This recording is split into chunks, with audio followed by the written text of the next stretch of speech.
They say that it's hard to do something, whatever it is that you want to do. Have you noticed that? Not just that it's hard, they say it takes luck. Everything is a 1,000,000 to 1 shot, apparently. Or worse. Hundreds of millions, billions, I don't know. Odds like that, it's a wonder anything happens at all. It's a wonder we're even here, or anything is here. But we are here, and here is here. We must not be very good listeners. I think we're here to not listen, to go for it anyway, whatever it is that we want, and probability be damned. That's how anything happens, from a starfish to making it, whether making it is getting laid in high school or becoming a Hollywood starlet. We all have our goal. I know mine. I want to be eaten by a fucking shark.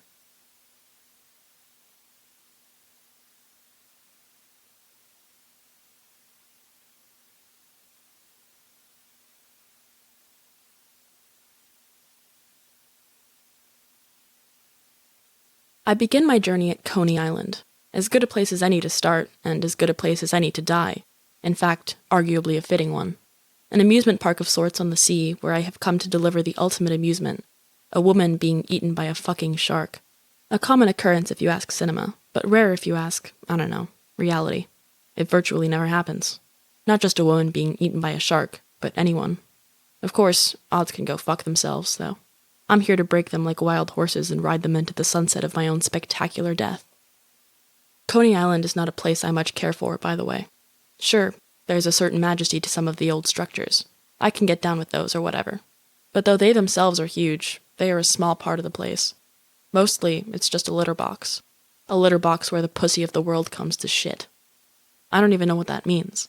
I don't even think it makes any sense. It just fell out of me. But it felt right. It sounded right. I guess what I'm imagining is all sorts of women with pussies, and who are themselves pussy, shitting cat-like into the sand. Maybe I wasn't even imagining that. Maybe I just like the bare words of what I said, divorced of needing to have any real meaning or visual. Words that sound like something you'd randomly overhear at Coney Island. A place that doesn't make sense. A place in a constant, reliable state of failure at all the things it's supposed to be, and so much so that perhaps a miracle could happen here one day. Maybe today. If it were a slot machine, or a bodega for buying scratch-offs at, it'd be the opposite of burnt. Burnt, of course, meaning a place that has had a recent big win or wins, and as such, isn't due again for a while. I might get lucky here. I unhook the straps of my overalls. I unbutton one side of the overalls and I slide them down my legs, past the scars on my thighs, the one absurdly big one and the little ones next to it. They say you stop thinking about your scars eventually, but these I think of constantly. They are so often wrong about literally everything. I take off my clean white t-shirt, which still smells like bleach, and which I hope will still smell that way later, and not now smell like this disgusting beach if I do not die today and I have to put it back on. I fix my bikini top over my smallish breasts. I hold the crook of my arm suddenly, inexplicably nervously. I stare forward at my awareness of my own existence. It's actually not as bad here as I remembered. I feel kind of peacefully alone. There's so much expanse of kitty litter, and since everyone seems to congregate at specific small areas, there's wide gaps where you can be by yourself. There are definitely worse places to be in this world. I could be on my bed, staring into my laptop or my phone, for instance, but no. I'm out here making things happen. I'm willing a reality I want into existence. Somewhere out there is the shark for me, and we'll find each other here. And if not here, then somewhere. And we'll meet, teeth to my flesh, and I will be meat, no longer a person, but dinner. I learned to read. Not just that, but to count, add, subtract, multiply, and divide. I made friends and enemies. I worried about things. I worked for a living. I studied facts about certain subjects. I formed opinions. I mourned loved ones, dead and not dead. All of this, gone in the moment where I will be meat. My parents having fallen in love so long ago, and having gone through so much to raise me, unbeknownst to them just to prepare a meal for a beast that barely ever eats, or even bites humans anyway. But will eat me. I know it will. I become aware of a growing number of people around me. It's fairly late into the day, and yet people are arriving, coming, and the people that were already near me seem closer than they seemed when I chose this spot, and louder. I can damn near hear their lips flapping as their words come out. 2 tattooed women are having a conversation about who cares what. I stare and can't help but think about their bodies having been entered so many times by needles in order to make the art that adorns them. In and out, over and over, an incomprehensible amount of times. Penetration on a near infinite, fractal level. There is a woman standing, staring forward in a multicolored bikini with red hair, and she's staring forward so loudly. She's saying sentences with her eyes damn near. I feel like the slightest grain of sand could brush past her and she would have a conversation with it, so obviously desperate and off-puttingly extroverted as she is. I do not like this woman. Her earrings are nice, though. I can see them from here. They're bottle caps with some sort of green, real or fake jewel in them. They're the kind of thing she probably found beautiful as a kid and still finds beautiful. I wish all of her gave me the same feeling that realization gives me. I would fall in love with her right now and here. I wonder what the tattooed women with the lips flapping look like from where the green earring woman is standing. I wonder if they seem more sympathetic, more alluring. Life is often all about where you are, where exactly you are. You could fall in love or annoyance with a stranger at a party just based on where you're standing, your vantage point of them. That's how I know I could never make a movie. Where would I even put the camera? Seemingly infinite places to stick it. Not like sex, where there's just 3 holes and I guess change if you count cleavage. Not to mention all the holes we can never penetrate. Our body is covered with millions of pores, but you can't exactly have sex with those. Closest you can come is get tattoos. Maybe these bitches understand something I don't. I lay back and think about the tattooed women, but I can't even see them. My eyes are closed, and I just saw them, but I can't see anything. And I suddenly feel so alone with myself in a not enjoyable way, as I remember my implacable disability. My whole life, I've had this weird thing where I can't picture things visually if my eyes are closed. I'm very intelligent, and when my eyes are open I can see what's in front of me very vividly, and even simultaneously picture other things in my head very vividly. But when my eyes are closed, I'm in the dark. Anytime I've brought this up to a doctor, they just say that it's not an actual thing, and that it's just a stress or anxiety thing. They say that I'm overthinking it, which kinda just means they think I'm faking it. Apparently it's only an actual thing. Aphantasia, it's called. If you can't picture anything in your mind whatsoever. Part of how I got into sharks is that I started doing research on my thing, and I looked up animals that never closed their eyes, and sharks came up. I say part of how because really it was a time in my life when a million different things, explorations, kept bringing me to sharks. Every time I'd think about something, and then look up something, I'd eventually end up at sharks. Or when I'd browse around for a movie to watch, I'd come across a shark movie, of which there are like a million these days. A non-believer would say that I'm victim to some sort of algorithm, or that my phone is listening to me and simply showing me shark stuff. But I don't think it's that. Or at least not entirely that. I think there's a ghost in the machine, so to speak. I'm not insane. I don't think that God wants me to be eaten by a shark per se, or even thinks it's a good idea. But I do think that God supports me in my pursuit of happiness. I open my eyes and see that the red one has found her person to talk to now. And that person is the rhythm, the beat, the melody, the lyrics of some music that has started blasting from wherever. She's got a big fat ice-cold bottle of water in her hand out of nowhere, and she is grooving. I don't care about the music. I wish I couldn't hear it at all. But I care about what it's doing to her, and her to me. I can see what our life would be like together, or at least what parties or weddings would be like. Her out on the dance floor and me sitting at one of the tables, eating or drinking. Resentment would grow out of that no matter how much we loved each other, as is what happened with my parents. If my mother had simply not had legs, they probably would have been together forever. I wish the red one would look over at me, but I know that she would never. She's one of those women that perceives a beautiful woman her level or higher like me only in their peripherals and never makes it their actuals. It's a game they play in their heads of whichever woman approaches first is the lesser woman. I hate that game. And now the tattooed ones are kind of dancing too. Gyrating, acknowledging the red one. A triangle is being formed in the air. Floating invisible lines that connect them to one another, and I can't lay down for this anymore. I can't even be stoic. I'm losing it. I wish people didn't bother me so much. I wish external stimuli in general didn't bother me so much. I have a creative mind, I know that. I am an effortlessly creative and complex individual, able to take stimuli in and make lemonade. My thoughts are as worthwhile and interesting as I am beautiful. But all I really want to do is shut it all off. It's not suicide if you're feeding something. It's not suicide if you're food. It can't be. No religion in the world would convict. And only I would know the beauty and intention of the act being committed. Like my thoughts, it would be art for me and me only. And then I would be gone. And now the red one has left and the tattooed ones are standing and just talking. And the music is eerily gone, too, as though it had been coming out of the red one this whole time. It's weird how people can just stand and talk, so enthusiastically and so often about nothing. Whenever I get stuck in a situation of that, in seconds I'm just thinking about sharks. And then if I have the opportunity to steer the conversation somewhere, I'm steering it to sharks. It's a thing a child might do, and I guess I've never lost that part of me, though I of course came into my shark interest way later in life. It's also very genuine. It's not me trying to be cute or quirky or memorable or different. And it's not like I don't have thoughts on other topics and things I could add to a conversation about them.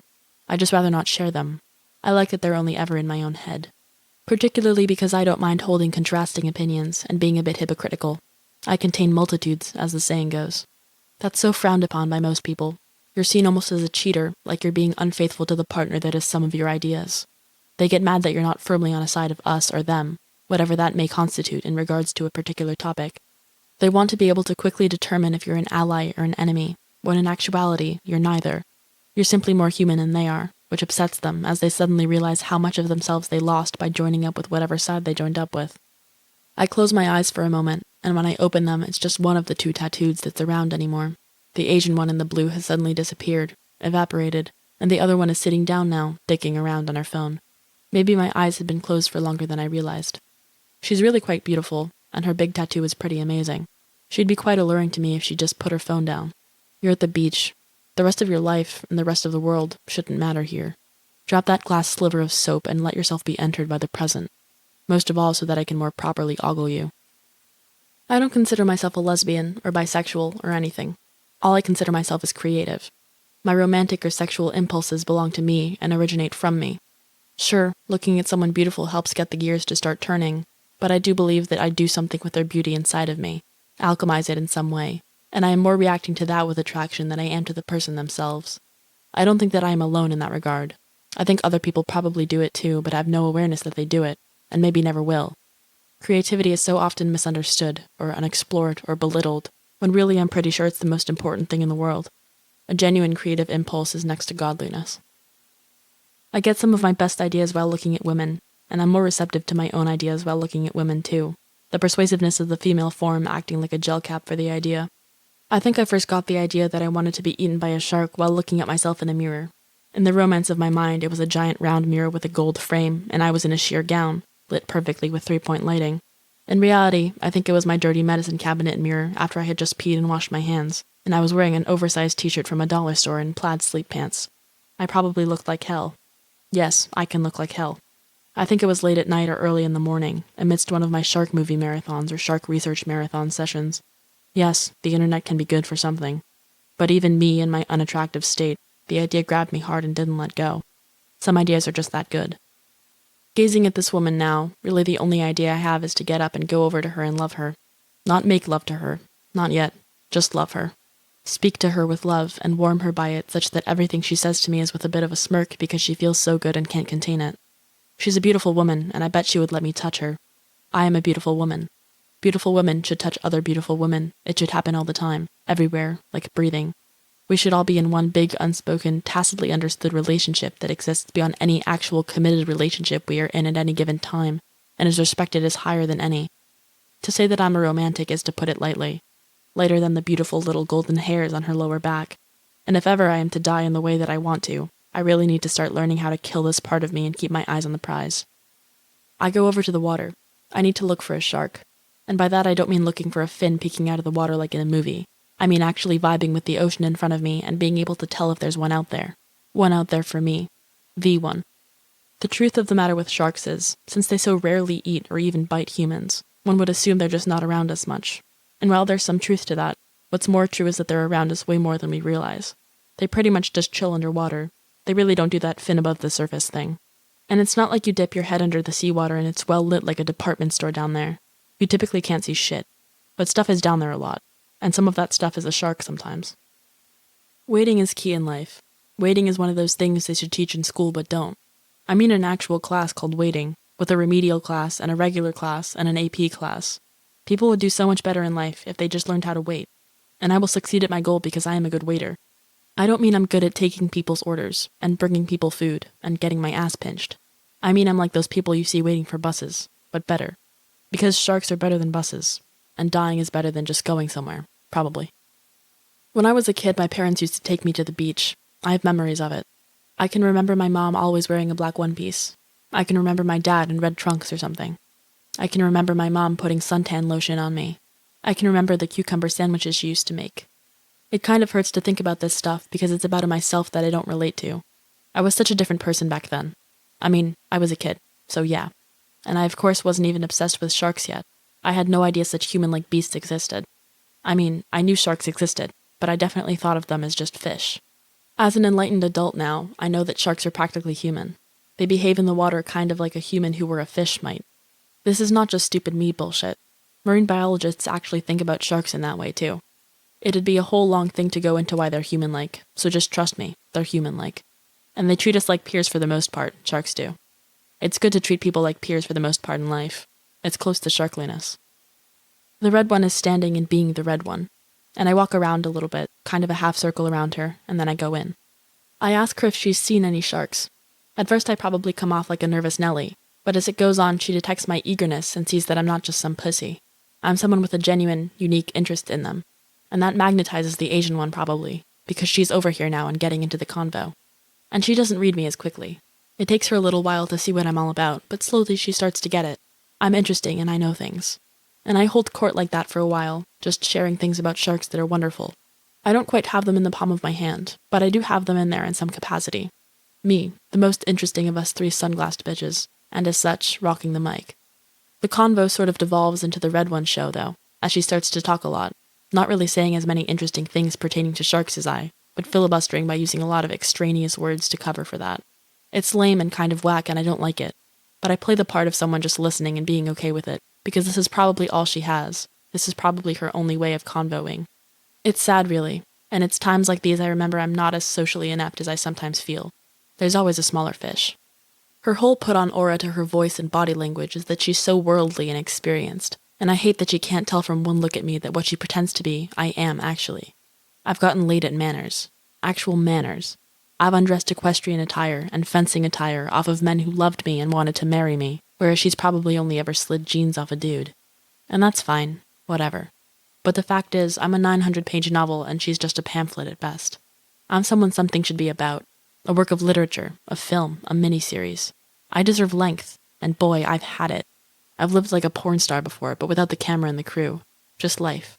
I've never done a single drug, and I don't drink. I'm that fucking cool. I've never had an STD or an STI or any of that in my life, and I genuinely believe that it's impossible for my body to. It's hard to explain. The point is, I should be studied, and I hate situations like these where I'm not. Eventually I say I have to go, and I get out of there. I'm super nice about it, too. And I do some walking back, and I see the other one, looking for the Asian one probably. And I come over and talk to her, and her energy is like she never in a million years expected I would ever come over and talk to her, which is a great way to start. I love that. This is already way better than whatever the hell that last convo was. And I'm asking her if she's seen any sharks around, and of course she hasn't, but it's a good opening line, I feel like. And I keep talking about sharks more, but she seems like maybe she's scared of them. Definitely one of those phobia-type people who are scared of spiders or dogs or something, but for sharks. Just totally unnerved by having to have a conversation about them, even. I'm drying up her interest in me, really, and so I steer the conversation to just general stuff about the beach, and she starts relaxing. But I'm not really enjoying the general stuff. It's not my style, so this isn't going to work out. This is the best day of her life, and she thinks she's going to have an unforgettable romantic encounter with an amazing female stranger, but this isn't going to work out. I will have to part ways from this convo pronto, and I will be super nice about it. And she will be disappointed, but we'll cover that up fully with niceness, as her dream of me and her together is dashed, like in cartoons when a thought bubble gets popped by a pin. I actually walk around with her for a little bit first before letting her down and parting, though. Just walking and talking, me doing my best to stomach non-shark talk, and the Asian one comes back to that general spot and is looking around for her, which I see out of the corner of my eye from afar.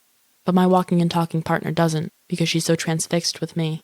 But I see the Asian, and I think about what walking and talking with the Asian would be like. But then I stop thinking about it because I don't actually care. She's cute, and she would be fun, but I don't actually care. And I finally do end the walk and talk with the one I'm with, and I do so really nicely, a nice parting of ways. And then I pack up my shit and get out of that general area. I can't stop thinking about the red one, though. Now away from her, I like her more than I actually did at any given time or instance of being around her. I'm staring off at nothing, and I can see her perfectly in my head, and she's just perfection. One of the greats, really. And in my mind she has her mouth closed, and her with her mouth closed is as close to perfection as any woman could probably ever come who isn't me. She should have no thoughts, ever. No spoken language, no appetite, no excrement. She should just lay and exist and be beautiful, and belong to me. Nothing should ever enter her, I've decided. She should just be rubbed. Her only penetration should be through massage, sensuous touch, and oils entering her skin. I'll be thinking about her for some time, but really, I probably won't. I probably will never think about her again, or of my fucked up beautiful words about her in my head that no one will ever hear. The journey goes on, the journey goes on. There are many fish in the sea as far as beaches to go to, and I will find the fish, the beach, for me. And my shark will be there. Maybe tomorrow will be the beach. Maybe tomorrow will be the day. Maybe tomorrow I die.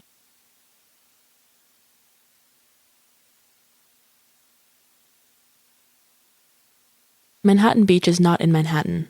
It's firmly in Brooklyn, apparently. I'd never heard of it, or if I did, I guess I figured it was in Manhattan and was probably just a pier and some big rocks or something.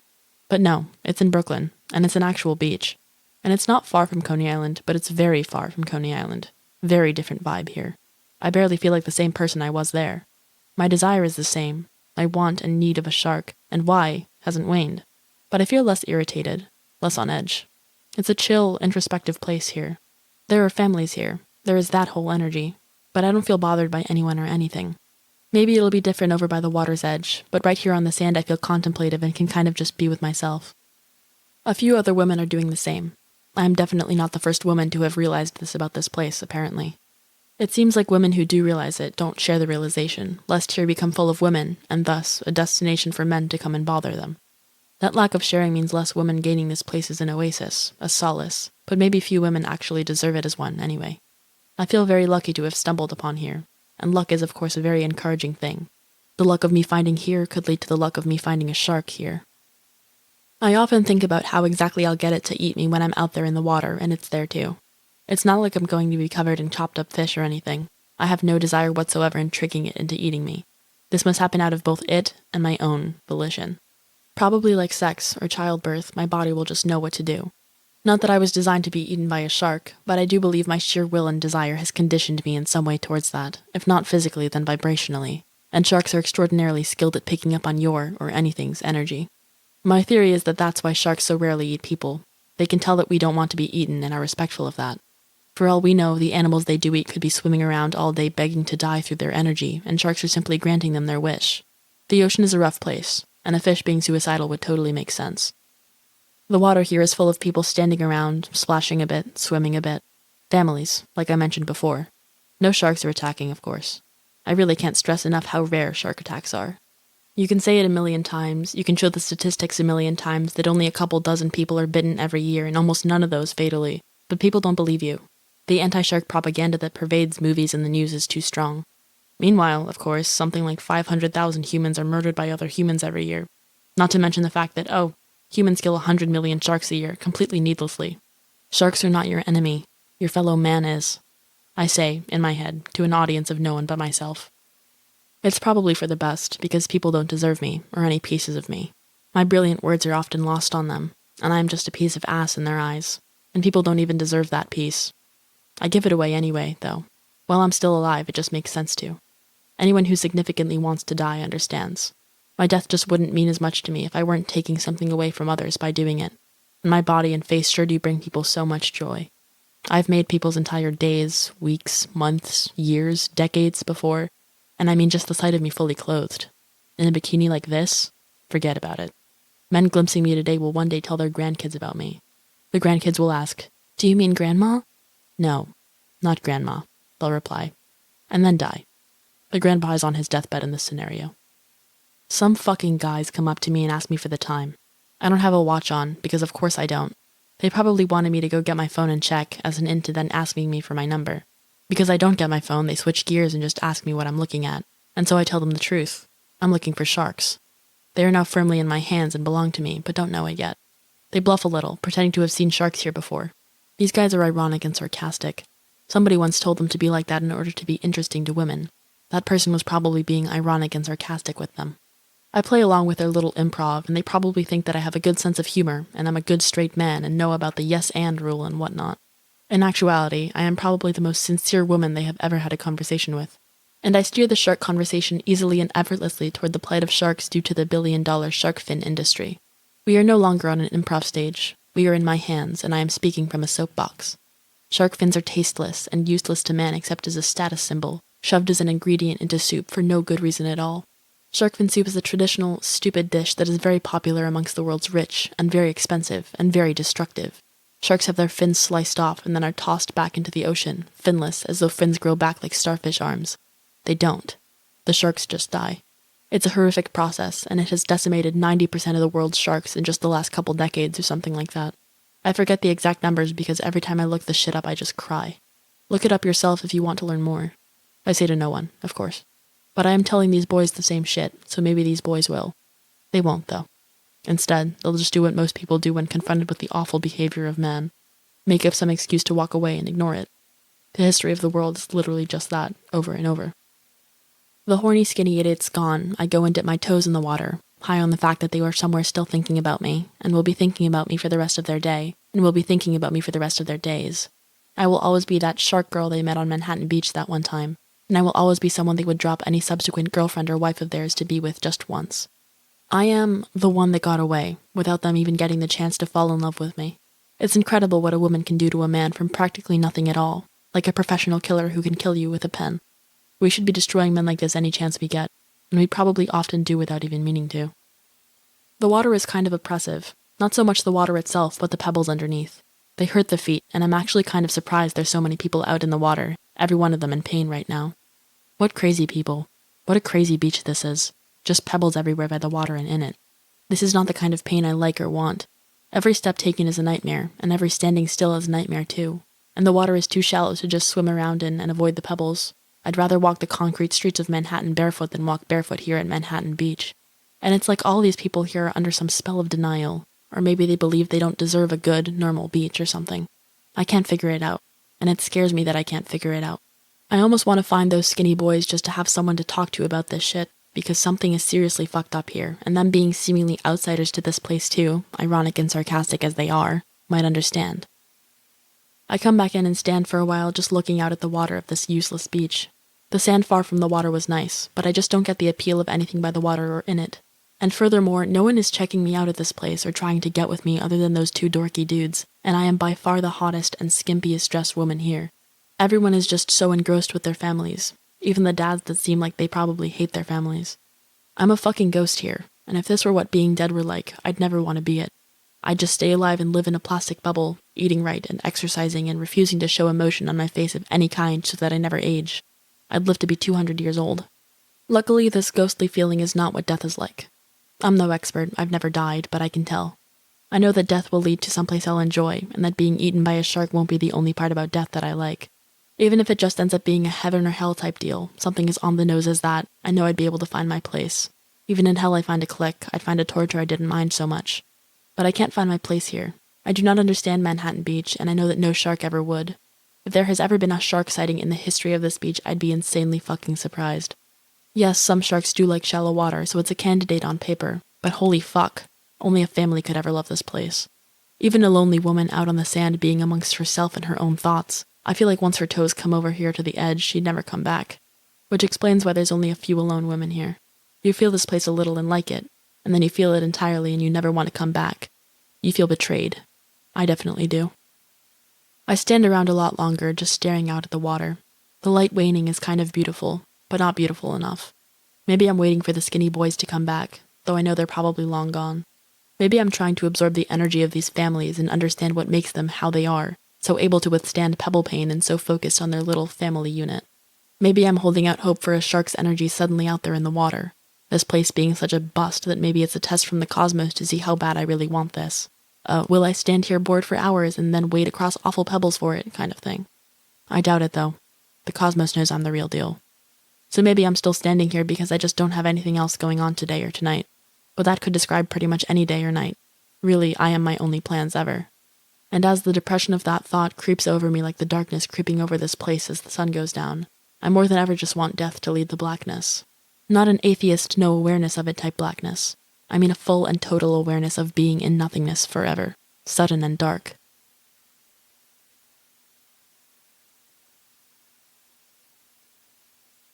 Brighton Beach is between Coney Island and Manhattan Beach.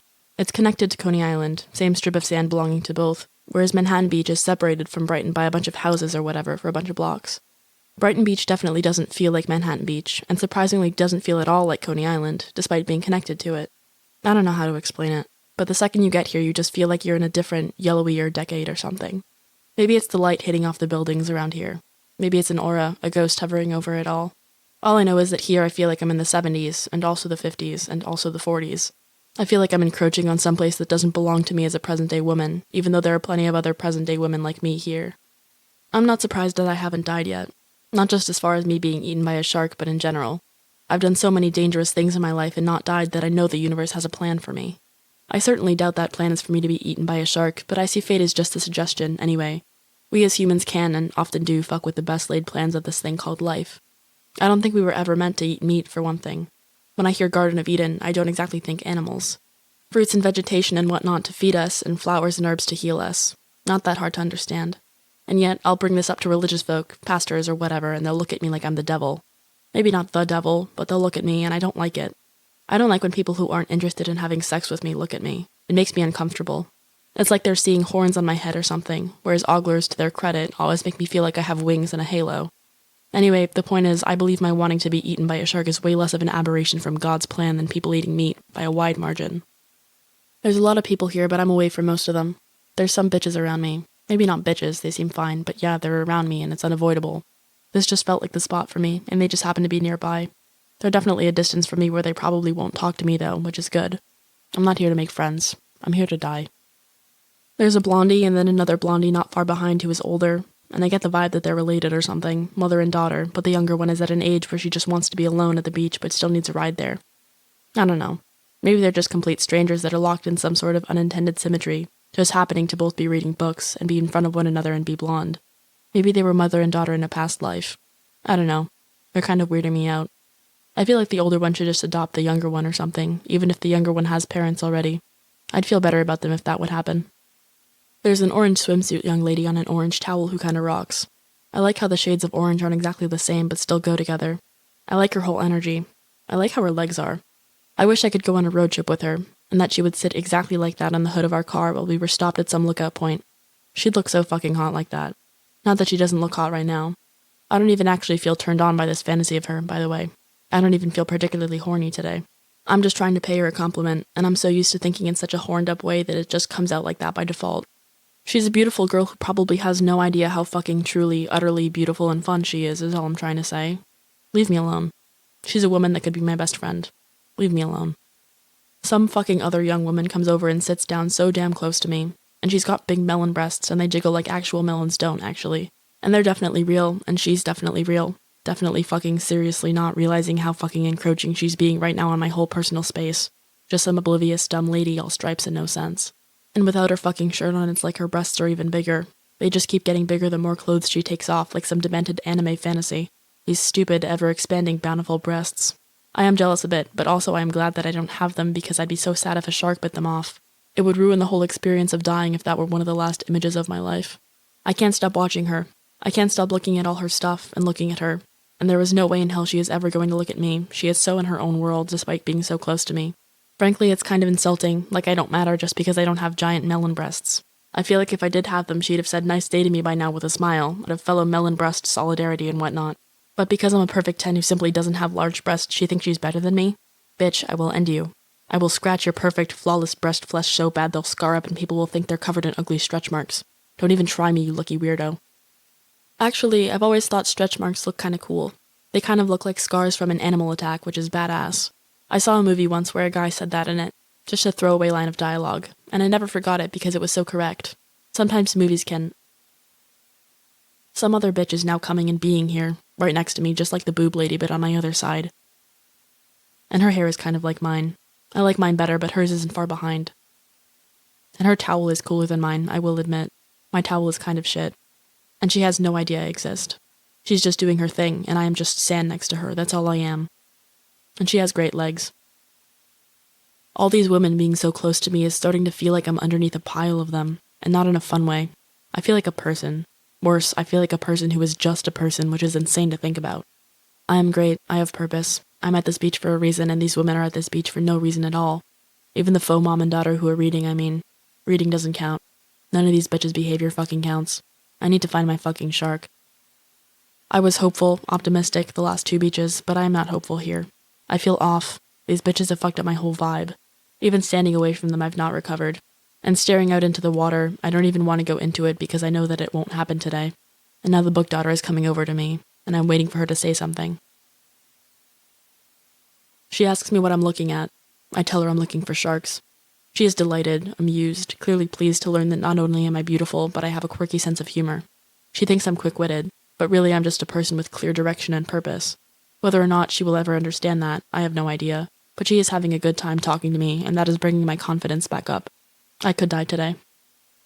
I get too cocky with her. I tell her I want to be eaten by a shark, thinking that I can get away with doing so, that it'll just lead to more amusement at what a wit I am.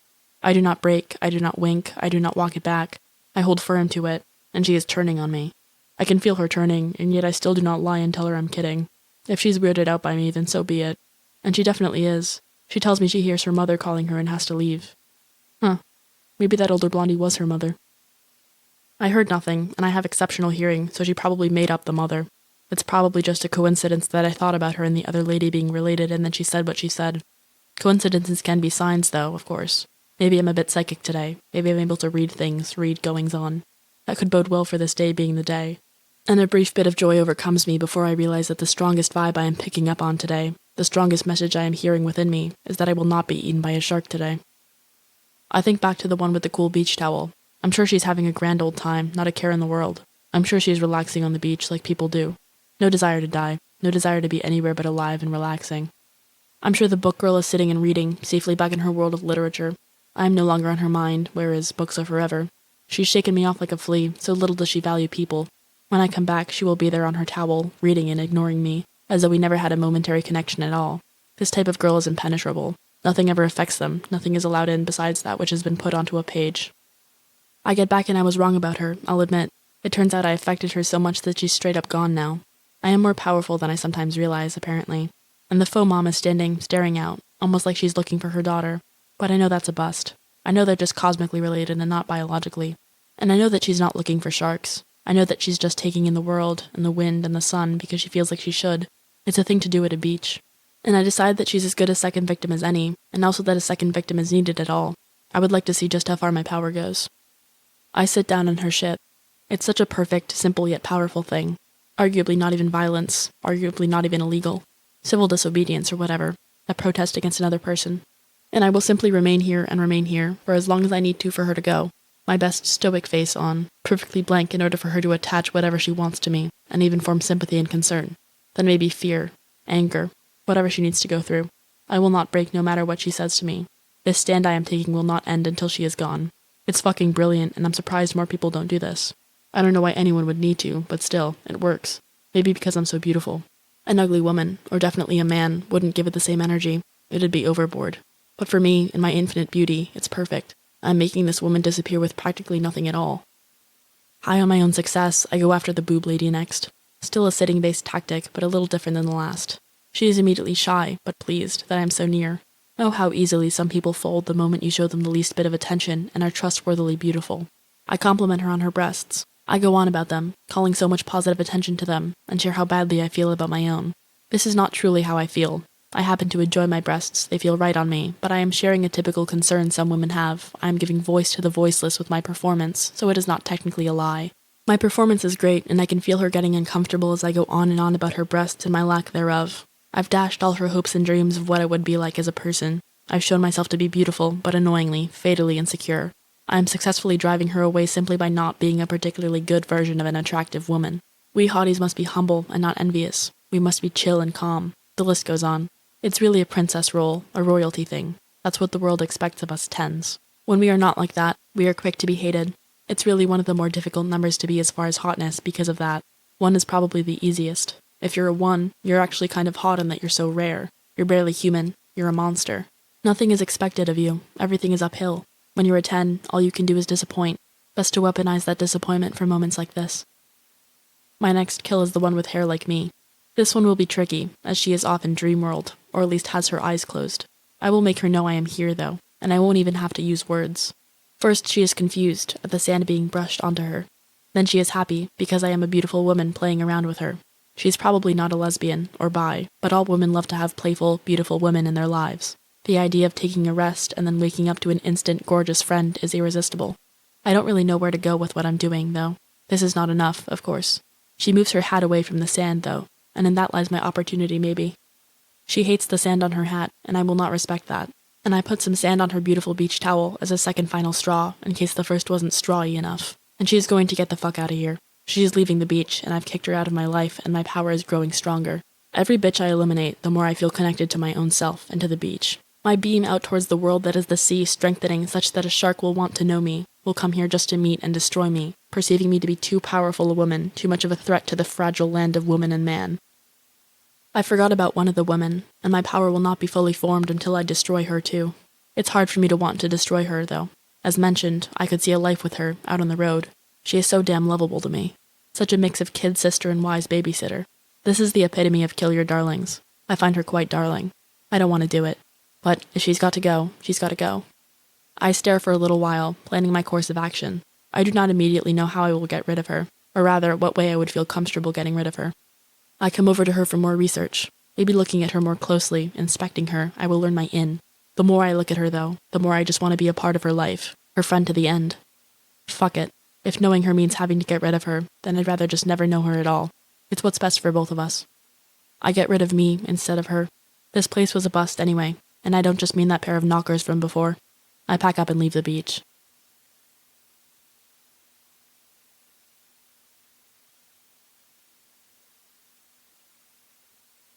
I'd always heard Reese Beach was just kind of whatever, but apparently I'd been lied to. It's fucking gorgeous. I almost don't even want to say so, even in just my mind, because maybe there are mind readers out there in the world that will hear. There is the exact, perfect amount of not many people here right now, despite how beautiful a place this is. How is this not a destination? Here's hoping it never becomes one. If you are listening, secretly spying on my thoughts, do not go here. I would love to die here, just like anybody would love to die on a big beautiful bed with satin sheets of a sexy color. Deathbeds are stupid. Who would want to die in a hospital bed? Better to die like a mobster's wife or something, looking perfect and gorgeous and laying on gorgeousness and decadence. That is what hospital or hospice beds should look like. Part of the beauty of being eaten by a shark is that there is no place more beautiful to die than the ocean. Land does not compare. No matter where you are separate from the other land areas of the world.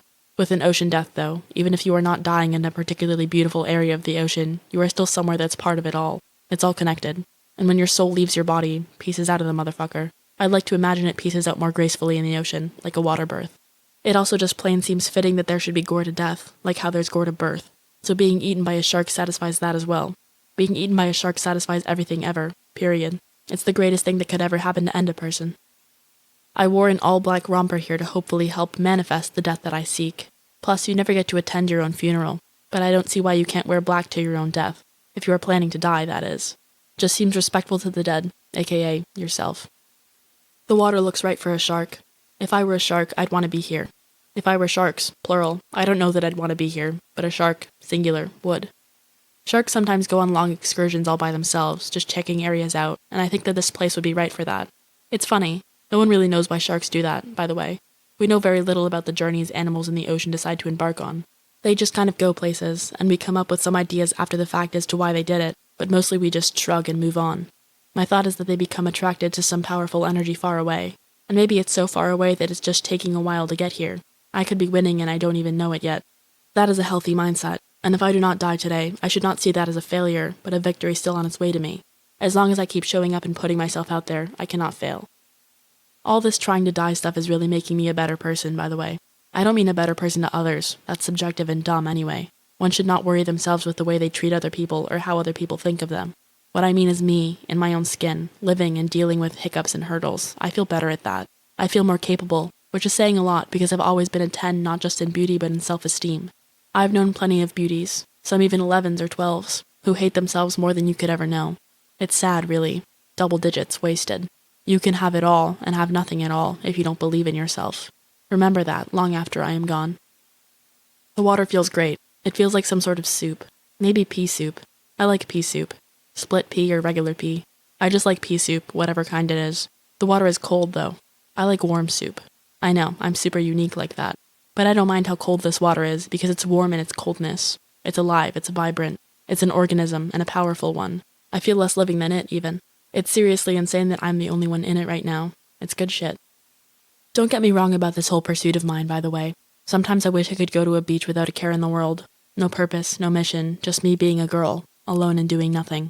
There's something honest and alluring about the purposelessness. I get it, totally. It makes sense as a way to be in this world if you have to be in it. It's a quiet rebellion, a seductive subversion in its own right. My way is better, of course, but it's okay too. Also, the thing about doing things alone, going to a restaurant alone, or a movie alone, for instance, is that it's secretly better. One of the best kept secrets in life is that it's infinitely more pleasurable to do by yourself the things people drill into you must be done with a date or a group. Anyone who tells you that groups or dates make activities better is an unwitting propagandist for the industries that benefit. Industries that just want to sell lots of tickets and snacks, or just want to fill big restaurant tables. They do not have your best interest at heart, but I do. The food tastes better, the movies taste better, by yourself. Trust me. It's also impossible to fully express yourself if you're not alone. It's just gotta be you and nothing at all, not even pen and paper. People get so scared of their own thoughts which have no sound to anyone else and are not recorded in any way as they are had. People lay in bed, unable to sleep at night because their brain is keeping them up. Well, it's keeping them up because they don't use their brain enough during the day, really use it. I sleep like a fucking baby because I'm constantly creating gold inside of myself and letting it wash away. I am full of death. Every thought I think, born and then dead. I'm a master at knowing who the fuck I am and what is inside of me. When I see women writing on the subway or whatever, tattooing their thoughts to paper, all I can think is how fucking frightened they are of themselves and of truly feeling, truly knowing what they even are. Total amateur hour. Put down the pad, you cunts of the world, and freely bleed into the ether. That sentence was poetry that just came from me, and it is gone now. Even my being proud of it is gone. I can't remember exactly how I phrased it, put it, syntaxed it. The moment has passed, and all that remains is me. And I may not remember exactly what I said, but I know myself even better having said it, and that's all that matters. Know yourself and then die. Know yourself and then die. That is why we're here. I almost wish I could write it down. Know yourself and then die. It's so good, but fuck it. Stare into the expanse of the ocean. Know that you are but surface growth. Know that anything worth a damn on this planet is down there and hasn't been found yet. 80% of the ocean is completely and utterly unexplored, which means we don't even know what this place we call Earth even is yet. We sit outside the door and barely peek in through the windows. I hate this fucking world. I hate this fucking world, and by world I mean the world of us, up here. This constructed realm. And not even constructed to check that 80% out. Pathetic. They say the human body is nearly 80% water. I think that means we know as little about ourselves as we know about the ocean. What a fucking failure of a mess of a species. And me atop all of us, unbeknownst to everyone. Me who should be president of everything. I should have Secret Service following me around at all times. I should be protected. Not that I want to be, but it would make sense for me to be. How sweet and correct my thoughts are. I should have a first lady. It would be too much for people if it were just me, in all of my beauty, in control of everything, alone. People need to see a couple, and it needs to be a woman that's by my side and not a man. A first man sounds like Adam or some shit, and I'm no fucking Eve. I'm not the first woman. If anything, I'm the last woman. That's how it feels sometimes. Like that when I turn out the lights on myself, all lights will go out. A dark age, a truly dark age. A total outage of life that I will have caused. But my people would understand that it's the right thing for me to do. I'd make them understand, my arm around a good woman by my side. She's just so cute that I can't not go and talk to her. Sometimes you just see someone and know that your bodies would look good together. A perfect match, like two cartoon characters drawn by the same cartoonist and finally finding each other. I'm not saying we're soulmates, I'm just saying what I'm saying. And I like the way her voice sounds, I like her whole whatever. We were just talking about the ocean, but we might as well be talking about something deeper. I know, what's deeper than the ocean? But I guess what I mean is that it's like we've known each other for quite some time already. Years, decades. She's a compatriot. We've done a lot together, and we'll do more. I don't normally tell people about myself, but I tell her about myself. I share opinions, facts. I choose words to say and say them aloud. She listens, having no idea how big this is for me, because I am a naturally confident and captivating speaker. Maybe I don't sound as good in life as I do in my head, but I still sound pretty good. My speaking voice kind of sounds like a mouse or some kind of rodent to me sometimes, as compared to how it sounds in my mind, but that's fine. There are way worse speaking voices out there. I like her speaking voice. She tells me that she has to go, and I am honestly motherfuckingly taken aback a bit. I thought I was killing. And she makes no attempt to get a number from me, or even a name, or anything. I am just a stranger she has spoken with, in her eyes. I will become nothing in her life. Maybe I was too enthusiastic. Maybe she has diarrhea. I don't fucking know, and I never will. It's fucked up. It's fucked up. It's fucked up. Putting yourself out there. Showing someone the gold you have within you, and them not knowing how significant and rare a thing that is for you to do. And maybe not even seeing it as gold, just seeing it as like gold-colored crayon. That stupid letdown of a crayon that everyone hated. Just shit on paper. Totally terrible writing implement. Yes, I'm trying to change the subject a bit because I'm hurt. I am hurt and I am alone, I'll admit it. And I'd like to cry, but I am outdoors, in the land of the living, so I'll just stare at the ocean for a shark to maybe come.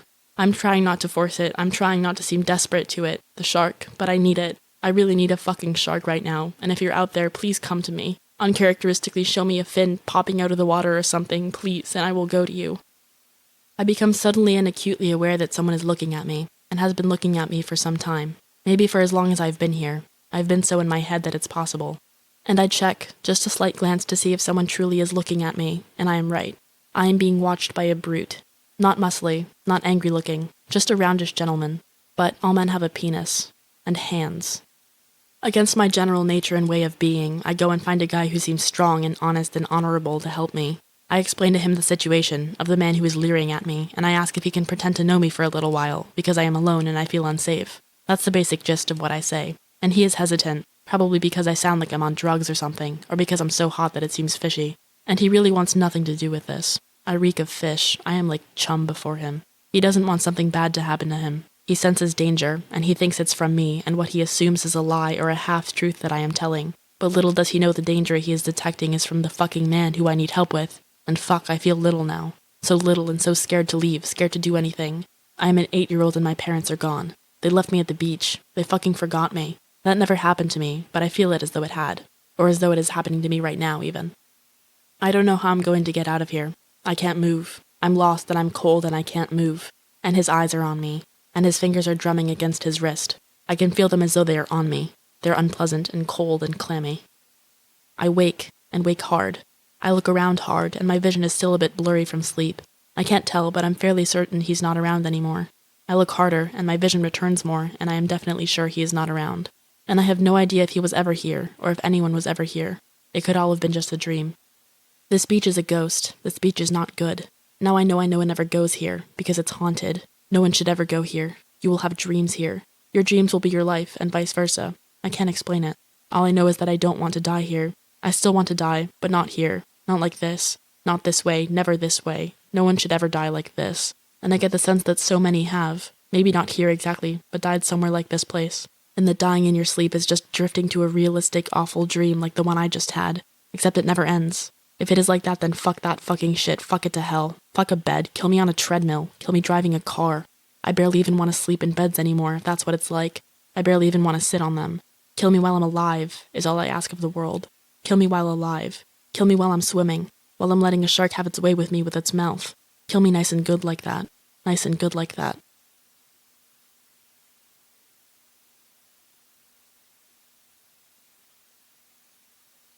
It is a new day. Yesterday was yesterday, but Fort Tilden is today, and it is beautiful. A truly and surprisingly beautiful place. I was told never to come here. I was specifically warned that I'd see penises here. A guy once told me that he came here and saw 2 penises in a row. 2 penises in a row. I don't even know what that means specifically, and he didn't clarify. He just kept repeating it exactly, clearly tickled by his own vagueness. And so I just avoided this place, and put it low on my list of possible beaches to die at. But had I known it was so beautiful here, I might have put it at the top. And I'm sure there's areas of this huge beach where there are penises in a row, but I've seen none in this spot. It's a fine place to be, this spot of Fort Tilden Beach. A fine place to be. These waves are absolutely gorgeous. I've never seen waves this cool looking. If anything is in a row, it's these waves. Rows and rows of long, white beauty. I could stare at them for forever, if I didn't want to die so much. I could become an elderly woman here, looking out. This water is legitimately life-affirming in a way that most water tries to be, but isn't. Even though I'd rather be dead than alive, I'm honest enough to admit that. There is a man looking at me. I know this for sure. After Ree's speech yesterday, I've recalibrated myself to once again notice these things well. I was so off that day. Let's not talk about it. The point is, I'm on now. I don't know what he looks like or what he's wearing, but I can feel his eyes, and in my peripherals I can see his blurriness. That's all I need to know that he's there, and that he's a he. Women have a different blurriness in the peripherals than men do. It's hard to explain. It's beyond what words can describe. It's just different. The man comes over to me, because of course he does, and the man turns out to be a boy. He's nervous and he's asking me about shells or something, if I've seen any of a particular type that he's looking for. It's preposterous. He can't possibly have any actual interest in shells. He just wants to talk to me. I go along with it, though, because I want to see how far he goes with it, this fake shell interest. Anyone who can keep something like that going for a long time, some dumb lie, is usually not an actual threat. The wolves, on the other hand, are the ones who move away from the lie and onto some other topic as quickly as possible once they're in. I ask him if he'd like to sit down. I ask him this because I don't want to have to keep staring at his nervous hands in his pockets, and his crotch. I don't tell him that. He keeps talking about shells, even while now sitting next to me. He's so committed to this that I'm probably the most beautiful woman he's ever seen in his life. He would keep on this shells topic until I am his wife, and after. He would speak only of shells even when I am old and in a casket and he's giving some speech mourning me. He would tell my family and loved ones that I loved shells. People would look at each other like, she did? It's kind of endearing how hard he'd commit to this, although I doubt I'll be able to take much more than a few more minutes of this shell talk. Weirdly, I do take it though. He takes me over to some actual shells and he starts talking to me about them, and they're actually pretty cool. I can tell what he's saying isn't bullshit, too. He genuinely has some knowledge about this stuff. I don't quite understand how someone can care so much about something so inanimate, so discarded by whatever lived in it or whatever, but he does, and I have to respect that, as a fellow ocean nature lover. It's interesting to be on the other side of this for once. Usually I'm chewing someone's ear off about sharks, I mean. Here I'm not mentioning them at all, just listening to someone else share their passion. It's making me kind of attracted to him, actually, since one of the things that attracts me to myself so much is my own passion. I wonder if I rocked his world on his bed, wherever the hell that is, probably his parents' house or something. I'd feel myself in his touch, like his fingers were mine. That might be nice. If I am to leave this world, I should probably get laid one last time. That's something I hadn't considered before, probably because most people are such people besides me, and who wants that? But this guy is kind of like me, and that could be nice. So rarely do we get to step outside of ourselves. Never, really. But this guy might provide some semblance of that. I can just pretend that when he says shells, he has some sort of speech impediment and means sharks. I can pretend that he's narcissistic and suicidal like me. I can meet him halfway, and I can destroy him for life. No woman will ever compare to me, because unbeknownst to him, I will be the closest thing to himself that he will ever encounter in life. I will be like a giant version of his right hand or something, wrapped around him like his whole body is his dick. While he's talking to me about shells or whatever, I notice a girl arrive at the beach. She seems so young and peaceful, so unbroken. Maybe not a virgin, per se, but unhurt by life or man, like a cat that's never been swiped at by another cat. I get all of this from what is probably just a quick glance by me at her while he stares at a shell, talking to me about it. I wish her well in my head and look away from her and don't look back. I wish her well because I know that the well she has been thus far in her life never lasts long. She will be corrupted. Somewhere, someday, maybe even today, maybe even now, she will be spotted by ne'er-do-wells, attracted less to her beauty and more just to her innocence. She is like a fresh baguette that certain men in this world just want to rip apart and feast on, leaving her never to be whole again. I don't mean she'll necessarily be raped, or abused, or anything. I just mean that she'll understand what it's like to be prey, and once you feel that, it never goes away. It's entirely possible that my desire to die by way of a shark eating me is a thing where I want to take control and ownership of my feeling like I'm prey and have it belong to me rather than be something that was inflicted on me. I'm not stupid. I understand psychology and how things arise in a person and whatnot. It's definitely plausible as fuck. The fact that what I have on my chest, and what I have between my legs, and what I have behind my legs is something that men want to the extent that they will sometimes become monsters in order to try and have it has always felt awful to me. That there are guys out there who will just bother and bother you in hopes that you'll just break down and give them a taste. It's horrible. Like most women, I've experienced guys doing that to me since I was in 4th grade or so. And maybe that grated on me particularly hard and caused the shark desire eventually. I don't know. Even if I went to a therapist or a psychiatrist or something, their guess would only be as good as mine. I know how that industry works. And plus, it's not something in me that I want fixed. If it led to me wanting to be eaten by a shark, then I am grateful for it. I am happy like this. It's nice talking to this gentleman. He really is a gentleman, I've decided. And his confidence has grown, but not offensively, and he's steering the conversation to us maybe going somewhere sometime, getting a coffee or a tea or something. And I'm playing the proper role of smiley and eager that guys like to see. And then some fucking lunatics bust in. At first, I think maybe the gentleman knows them, but it becomes clear that they're just behaving as though they do, and he's just behaving as though he's comfortable with them, in hopes that they don't bother us too severely. I don't know what it is about men being bullied where they think if they just pretend to be cool, the ruffians fucking with them will abandon their path of fucking with them and instead become their new friends. It never works. If anything, it angers the ruffians because they're upset that you're not playing your role correctly. They spotted you as a mark, so behave like one. Don't be something you're not and make them feel as though they assessed you wrong. That's insulting. I hate these moments in life where I feel vulnerable and I know that anything could happen. Situations like these are how people get hurt or die, even when the ruffians are just relatively harmless numbskulls who merely want to seem alpha around me, a girl they could never have in a million years, and make the guy I'm giving the time of day seem like a loser. It's funny, because under a different circumstance, like if me and the ruffians worked at the same restaurant or something, they'd be my greatest protectors. They'd be the older brothers I never had. They'd probably get fired and rehired a lot for missing work or smoking weed on the job, but while they were there I'd feel untouchable. However, because we're meeting like this, I am just prey to them. The gentleman is wilting away and is giving me away, practically. It's like he feels like if he acts like he doesn't know me or care about me at all, they'll just leave us alone. And he just goes, like I am nothing, and then I just go too. And it all ends, just like that. I watched the ruffians from afar for quite a while. The smarter one is giving the dumber one shit for being such a dumbass, like it's solely his fault that they blew it with us. It's kind of cute, actually. I can see the love there. I can see that they've been friends for a while, and that they'll be friends forever. I've never had a friend like that, one of those classic friendships that literature is made of, where there's a wiser one and a dumber one. You can't help but watch that shit, or read that shit. That dynamic is timeless. I don't ever want to talk to them again, but I appreciate that they exist. It's almost worth the unending uncomfortability and stress they cause everyone they encounter, because what they have is rare and beautiful. I pack up my stuff because this wasn't the place. Not a bad place, but I don't want to die near the lingering energy of what just went down. Maybe the penises my friend saw weren't literal, but guys like those two. The virginal one is suddenly talking to me, asking me if those guys bothered me. I tell her yeah. Apparently they bothered her too, which makes sense. I don't know what she wants from me. I tell her that I don't care. And as I walk from her, leaving her in the dust, I realize that my indifference will have done more to end her childhood than those men ever did. I feel momentarily bad and regretful, but whatever. Better that the band-aid got yanked off by a fellow woman, I guess.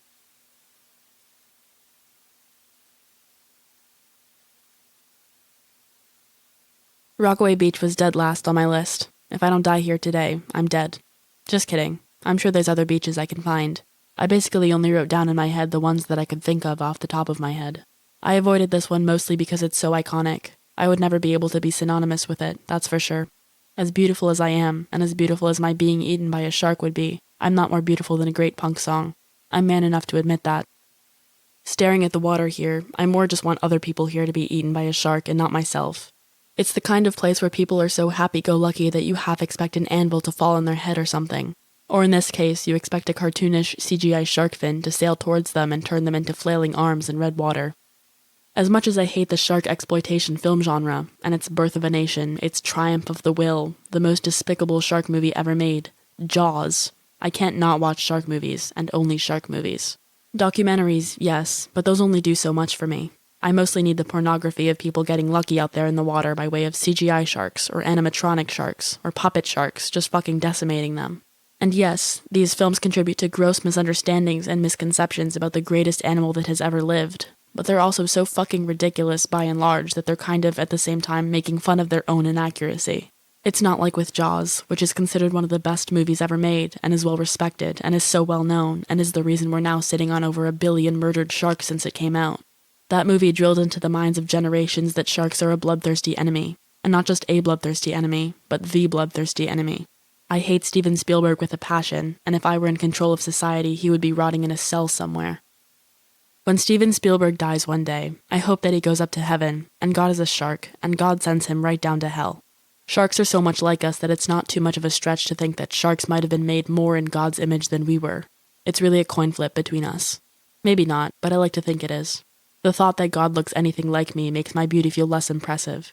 I want to be a complete and total aberration in my undeniable gorgeousness. I want my beauty to be a problem for those who are full of faith. I don't know if I should go out into the Rockaway Beach water. I don't feel anything out there, and I also don't feel anything inside of me right now. I don't want to feel empty when I die. I want to feel full of purpose, even if that purpose is just to die. I don't feel my suicidal thoughts and gory desires waning in general or anything. I just feel like I'm not experiencing any sort of sign, and that's making me feel numb. It's demoralizing to be as great as I am and have nothing to show for it yet, even though, of course, things take time. I just want to know that I'm on the right track, though. I want to see a light at the end of the tunnel. An Asian man is coming and talking to me. He is wearing a tiny Speedo and he has a Velcro paddleball catch game. He's never used it before and he wants to know if I'd like to try it out and play it with him. He genuinely wants to do that. It's not a pickup line or an icebreaker or anything. I can tell he's exactly what he seems. It's almost childlike, except he very clearly isn't intellectually disabled or anything. He's a grown man of above average intelligence and he speaks well. There's no language barrier or anything, by the way. He's asking me this in perfect English. He is one of the most undeniably genuine human beings I have ever met, and so I can't say no. I feel butterflies within me at the rareness of him, and I can't help but go and play. I've never played with this toy before either. I've seen people play with it, but I never had it as a kid, and I don't remember any friends of mine having it. It's pretty cool. It basically makes it so you can catch the ball easily even if you can't catch, because the fuzzy Velcro ball just sticks to the rough Velcro paddle. And the ball is easy to throw, and it's fun to pull the ball off the paddle once it's stuck. You have to really yank it, because it's Velcro, and it makes a nice sound. I recommend this toy to anyone of all ages. The toy reinvigorated me. I've heard that doing something you don't normally do can give your brain a rest from thinking about what it's thinking about, and then you're able to think about it more clearly when you do start thinking about it again. Well, it did do that, and sitting and looking out at the water with him, completely peacefully, completely platonically, I feel like myself again. I feel able to accomplish my goal. I've never met a more incredible man in my life than this man. He wants absolutely nothing from me other than to play Velcro catch with me and look out at the water with me. I even love his little Speedo. It's badass. He is the ideal beachgoer and the ideal companion for me, and I will never see him again after today. I don't mean that I will die today. This is definitely not the place. I just mean that after this moment of looking out at the water is over, we will part ways. I will make sure of it. He's too good for me. I cannot give him anything he truly deserves in life. He needs a wife and children and grandchildren, that whole thing, and it's what he should have. He doesn't need a friend that he loves and would do anything for, and then one day I'm just gone and dead by a shark. He needs to know practically no one who has died from anything other than old age. That is what he truly deserves as such a sweet man. The realm of sad girls should be totally unknown to him. Drop-dead gorgeous women like me who want to drop dead. He should not know we exist, whether our poison is wanting to be eaten by a shark, or razor blades, or pills, or literal poison. For him to truly see my soul would corrupt him in some way, would fill him with doubt about women and the world, and he doesn't deserve that. No one does. We're the spoil sports of the world. We are God's greatest humans, and also its greatest destructors. So beautiful and intelligent that fuck it all.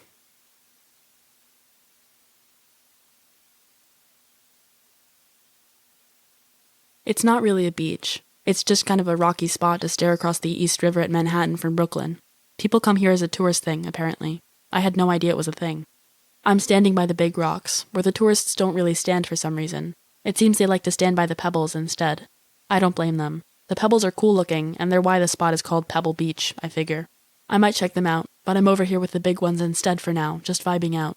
There's no way there will be a shark here today, but I'm daydreaming hard and poetically descriptively about my death, to maybe attract one for another day.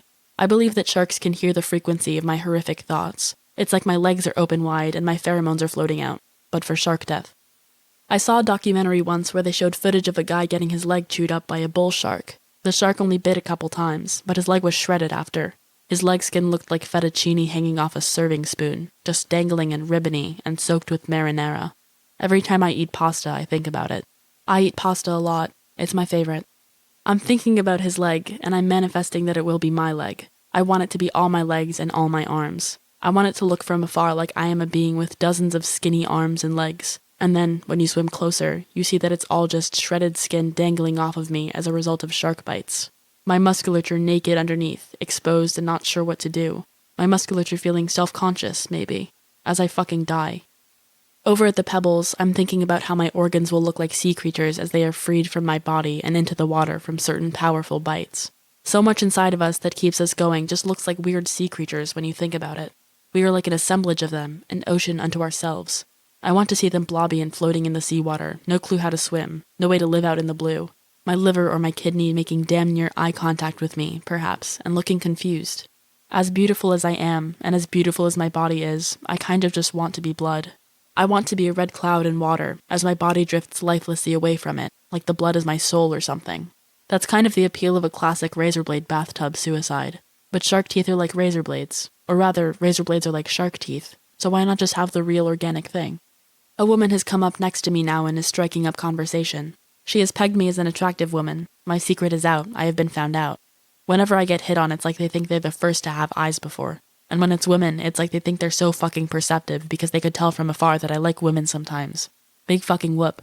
She's so dominant that it's kind of off-putting. Everything about her outfit and her whole body language, it's like she wants to control me and thinks of me as someone who either enjoys that or needs that. It's like she finds me beautiful in a way where I'm just beautiful. Just a trophy or something. Well, if I am a trophy, I'm the kind of trophy that is used as a weapon in the heat of domestic violence, crashed against and into someone's skull. The marble base embedded in the brain blood rushing past it like people running out of a store where someone has started shooting people. These are the kinds of things that go on in my head that she will never know, and she's definitely the kind of person that stares and smiles and says, "I wish I knew what was going on in that head of yours." I could kill people who do that. I sit with her a bit after she asks if I want to sit with her, because I'm going to fucking kill her. She doesn't know it yet, but she will die today.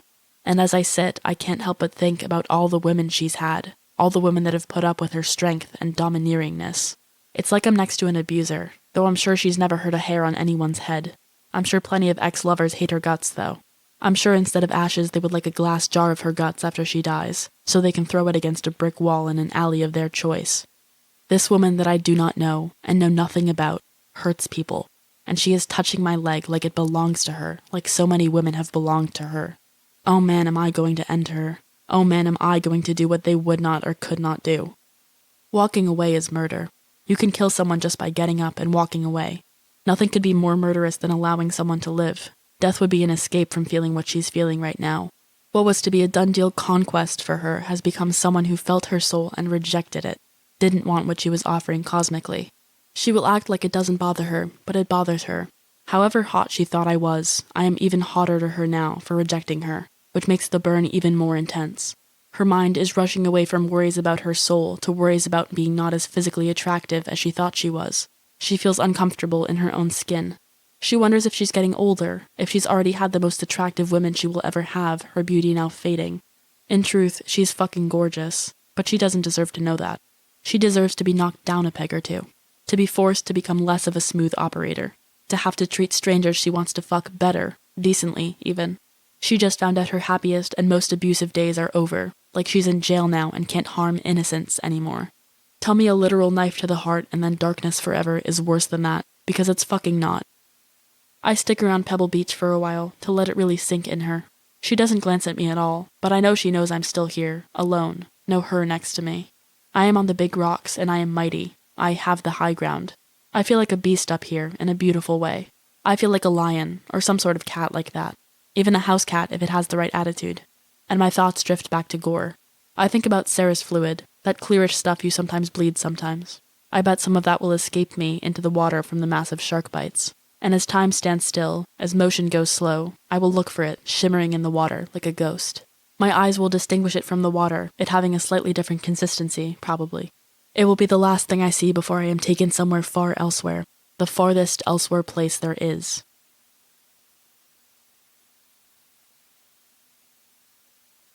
This place is fucking nothing.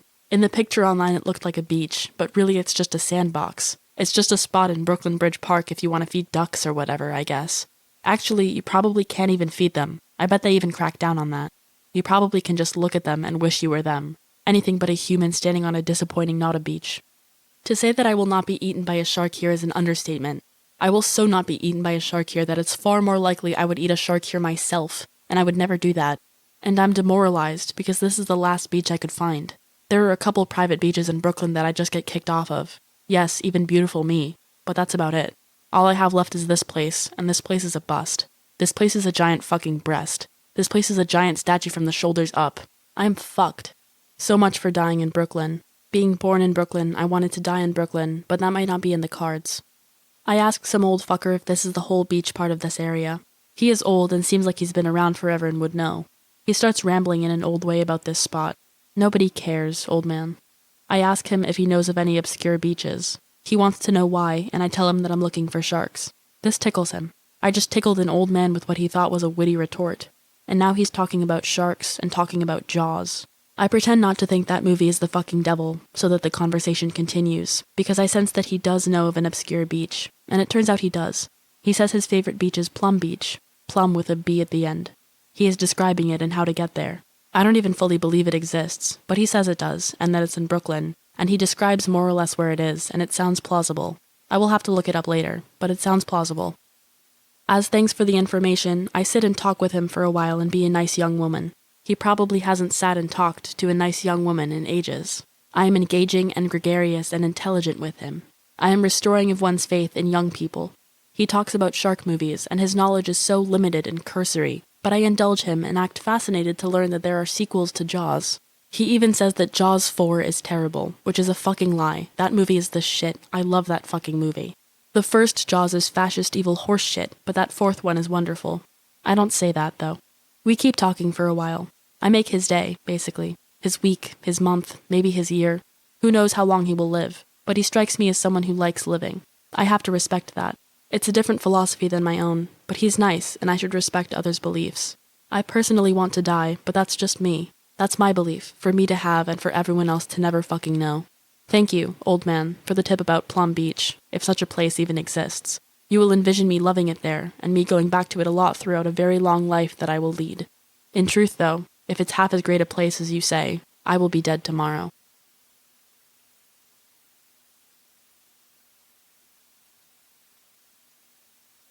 This place is fucking amazing. The old man was right. The old man was right. Holy shit. Holy fucking shit. What a full of life spot.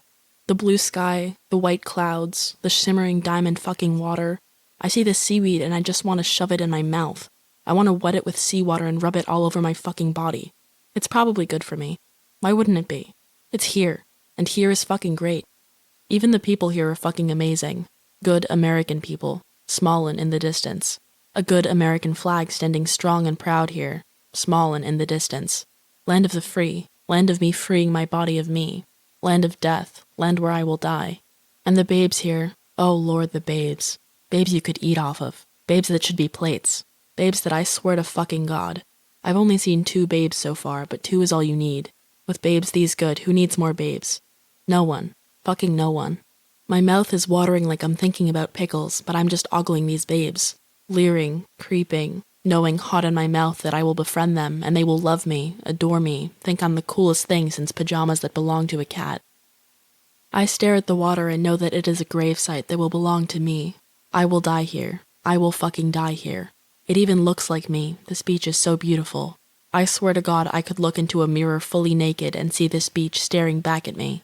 This place is a coffin carved to my exact form. And no one knows it exists, and no one knows I exist, even though we're such perfect beings. How are we not destinations? Well, we will be.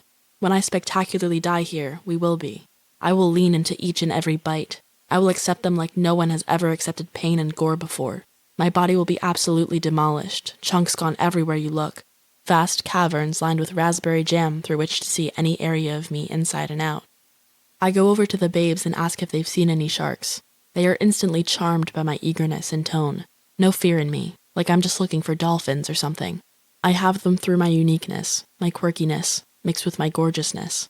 I am instantly a woman to know, and to want to be known by. They play along with my fearlessness, and exhibit a bit of it themselves, acting like this is a universe where sharks are not to be afraid of. That is, of course, this actual universe, unbeknownst to them, but whatever. It's nice that I can be myself with them, and they will interpret it as a woman with just a cool, funny, ironic angle on life. Even if I pepper in my darkness, they will be okay with it. They may even welcome it. I have them in a comfy seat watching me. If I were a movie, they would watch the whole fucking thing. I ask them if they want to look for sharks with me, and they of course say yes. In truth, I am fishing with them. They are my bait. I am bait too, but 3 meals are more enticing than 1. Breakfast, lunch, and dinner, all at once. All breasts and rumps and legs, plus faces you could look at for the rest of your life and never cheat on. Us each is perfect meat, 3 different genres of meat, but it will eat only me. I explain to them how it is actually possible for a shark to come here, and how and why geographically such an area might be attractive to a lone one exploring. I dispel the fin myth about it poking out of the water as it swims, and all that stuff. I display myself to be a very knowledgeable woman, and well-rounded, an expert as well as an entertaining personality. I am someone they would watch online. I would captivate them through their phone or laptop. It is like they are my students. It's great. It is like I have 2 teachers' pets, and they are also my 2 favorite girls in the whole school, and I am informing their concept of how great a woman can be in life and what they should strive to be. Fuck the textbooks, the tests, the boys, the exams, the everything. My presence in their life is all that matters. All else of school should be flushed down the toilet in order to overflow it and make the janitor have to clean it up. I run this bitch, and they are my bitches in training. That is what it feels like, as I tell them about shark fin soup and all the shit with that. Bitches love hearing about shit like that. Bitches love knowing about fucked up shit that they can rally against. After I am gone, dead, kaput, they will maybe fight the good fight and spread the word about injustice, and hopefully end that and many other unconscionable things we do to the ocean and its inhabitants. It's a beautiful ocean. It's a beautiful world, really, because the ocean is the world. Sometimes I get sad about the idea of leaving it, but then I remember that I am not leaving it. I am truly entering it. Life is just the surface land, and death is really the ocean. Who knows how much of that place humans have truly explored, Probably nothing. I know that if I get there, and that's the case there, I will chart the nothingness, chart the blackness, and explore it fully and deeply. I am so good at exploring my own darkness here that I just know that I would be great at exploring the darkness there. Maybe the suicidal living become the explorers of there. I'd like to think that we go to good use and are not just tossed away to a pit of fiery pain and suffering. My words have changed them. Back at their area after the conversation, they are more badass, more empowered as women. The ocean returns to us a power taken from us. Every new thing we learn about it makes the water inside of us stronger water. I believe this with every fabric of my liquid being. Being so outwardly awesome, so on, can take it out of me. I rest a little in the lovely sunlight, nothing moving of me except my chest going up and down ever so slightly. There are perks to being a human, I won't deny it, and this is one of the best of them. Sharks cannot rest like this. They have no eyelids, they never not see. They don't even know what it is not to. All they know is ocean forever. Brilliantly gray ocean. They can't even see color. If I couldn't see color, I'd probably kill myself. I'm going to kill myself anyway, but you know what I mean. Sharks don't know the difference, though. Color will never be explained to them, and besides, they probably see in a way far beyond our concept of color, or black and white. I find it hard to believe they see blood and just see darkness. Blood probably looks like the most beautiful color imaginable to them, far outside our spectrum of comprehension. I don't know. Maybe. I'm speculating, I'm guessing. It's hard for me to think right now. There are new people here now that I can sense the presence of near my bitches. Friends of theirs, presumably. And I don't want to look over and see what they look like. I just want to die and them all be audience to it. I'm standing in front of them all now and they have no interest in me. I look amazing, I am captivating, and yet they are in their own world. I can taste the visuals of myself almost, and I know that I'm delicious. I glance ever so slightly back at them, not enough to even see them at all, just enough to perceive them. They don't enter my peripherals, but their souls do, and my bitches' souls feel devoid of me. I trust that I will return to their souls in time, though. If not later today, then at some point later in their life. They will feel my power in them again one day. I leave my sunglasses with my stuff and head to the water. The sand is surprisingly hot, in spots at least, and the water is surprisingly cold in spots. This place is so full of life that nothing is just one thing. Dice are rolling all over the place. This place, on an energetic level, is the beauty of chaos. I get as much of my energy into the water as possible, wading around, swimming around. I want to be a constant here. I want to be something a shark can lock onto from afar like a beacon, a sexy buoy, a soulmate. No such luck with that, though. I am too new to this place. I can't even crack its surface. It has too established a vibe. The bitches actually have the right idea. You just gotta be here, calmly, doing beach things, so it can warm up to you and accept your vibe into its own. They are establishing more of themselves here than I am, and they're just people being people. This chick has breasts and a sandwich, and she's fucking rocking it right now. This other chick has just her arms and her legs, and she's fucking rocking it too. The seas are open to them, and the seas are closed to me. I towel this water off of me, water I don't even deserve yet, I announce silently, wordlessly. A little bit of humbleness can go a long way. The universe of Plum Beach will respect that someone who thinks as highly of themselves as I do is willing to play ball and start again on its terms.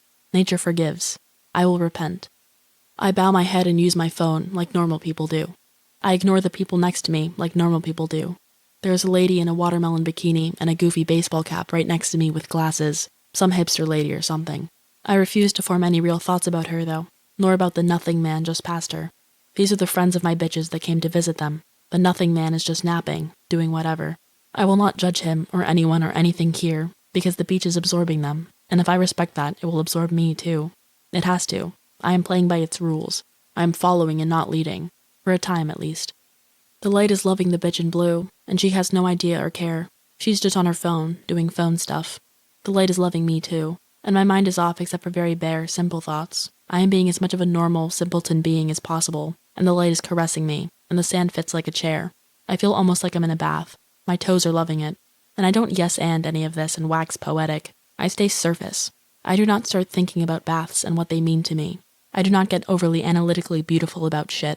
I don't think about how good the blondish one looks as the day is thinking about ending and the clouds are getting more colorful in spots. And the light stays on these bitches for a little while, and they bask in it. But eventually it leaves them. It does not leave me, though. The light has made a choice, and it has chosen right. The light is caressing me like a million beds. I am a beautiful babe on the beach, a beautiful babe that belongs here, and the light knows that now. And when I get up and stand and look at the water, it is as though it is earlier in the day still. You would never know that the sun will be setting in an hour or two. That is because it doesn't want to. It wants to stay here with me. The sun is the messenger of this place, and it has told me that this place approves of me. And I will return here tomorrow, and it will be so happy to see me that it will grant me any wish I want so long as I promise to stay here forever. How perfect, because my wish involves staying here forever, as a woman never to be forgotten from this place. The greatest shark death in the history of the world, real or fiction, will take place here at Plum Beach. My name is Chase, and my dream is to be eaten by a shark, and tomorrow I will finally find what I've been looking for.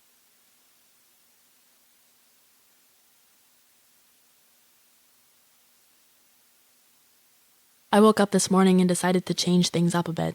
Maybe the lavender bikini was bad luck, the common denominator across all these no-shark days in need of changing, so I dug this sporty one-piece out of the back of my closet. The weather decided to change things up a bit too. It's quite overcast today. My name is Brandy, and my dream is to be eaten by a shark.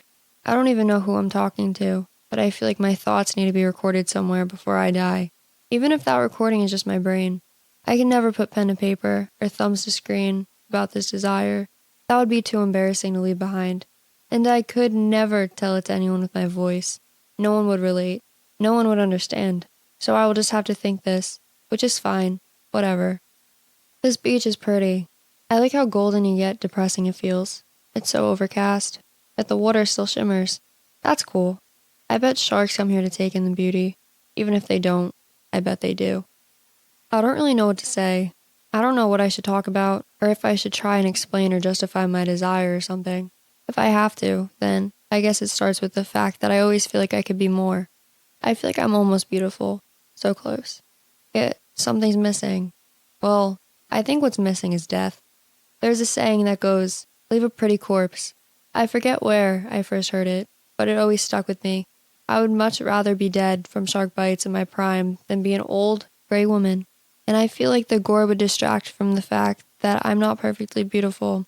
People would see my corpse and think that the world lost a true, great beauty.